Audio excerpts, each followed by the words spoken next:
తాకట్లో ఉన్న మీ బంగారాన్ని విడిపించి ఆ రోజు ఆన్లైన్ రేటుకి కొంటాం. Sharma gold company. సాయం చేస్తే గాయం చేసిన టర్కీకి భారత్ నుంచి ఊహించని షాక్లు తగులుతున్నాయి. యుద్ధంలో పాకిస్తాన్కు ఆయుధాలు అందించడంపై భారత్ ప్రజలు గుర్రుగా ఉన్నారు. తాజాగా కేంద్ర ప్రభుత్వం కూడా టర్కీకి షాక్ ఇచ్చింది. టర్కీతో పాటు పాకిస్తాన్ మరో ఫ్రెండ్ చైనాకు కూడా జలకిచ్చింది. ఇందుకే ఆ రెండు దేశాలపై భారత ప్రభుత్వం ఎలాంటి చర్యలు తీసుకుంది?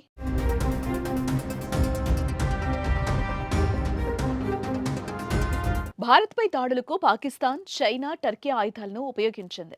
ముందు నుంచే పాకిస్తాన్కు చైనా సపోర్ట్ కావడంతో పెద్దగా ఆశ్చర్యపోవాల్సిన అవసరం లేదు. కానీ టర్కీ సపోర్ట్ మాత్రం ఇండియన్స్కి ఆగ్రహానికి గురి చేసింది.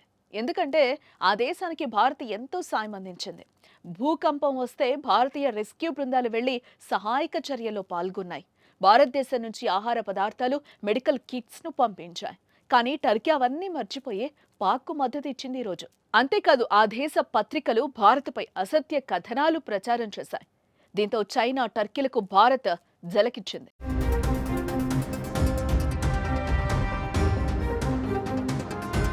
భారత్పై తప్పుడు సమాచారం ప్రచురించిందని ఆరోపిస్తూ చైనాకు చెందిన ప్రభుత్వ మీడియా సంస్థలైన Global Times, Xinhua News Agency అధికారిక ఎక్స్ ఖాతాలను భారత్తో నిషేధించింది. గ్లోబల్ టైమ్స్ చైనా కమ్యూనిస్టు పార్టీకి చెందిన పీపుల్స్ డైలీకి అనుబంధంగా పనిచేసే ఇంగ్లీష్ వార్తా పత్రిక కాగా, జిన్హువా చైనా అధికారిక వార్తా సంస్థ. ఆపరేషన్ సింధూర్పై చైనా అధికారిక మీడియా గ్లోబల్ టైమ్స్ తప్పుడు ప్రచారం ప్రచురించడంపై భారత్ తీవ్రంగా ఖండించింది. గ్లోబల్ టైమ్స్ మాత్రం పాత ఫోటోలతో భారత యుద్ధ విమానాలను పాకిస్తాన్ కూల్చేసిందని, తప్పుడు కథనాలను ప్రచురించిందని భారత రాయబార కార్యాలయం వివరించింది.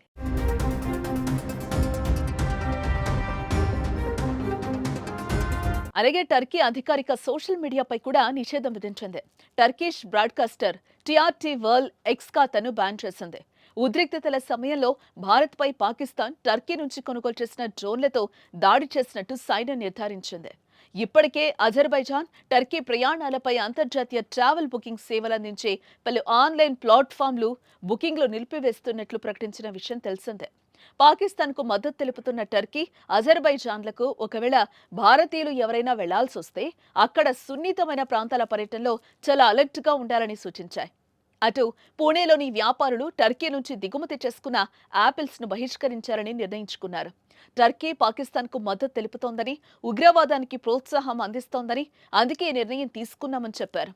ఉగ్రవాదంపై మనం పోరాడుతుంటే టర్కీ మాత్రం పాకిస్తాన్కు డ్రోన్లను సరఫరా చేసిందని, తద్వారా భారత వ్యతిరేక చర్యలకు పాల్పడుతోందని ఆగ్రహం వ్యక్తం చేశారు. ఇలా పాకిస్తాన్కు మద్దతు పలికి అన్ని విధాలుగా టర్కీ నష్టపోతోంది.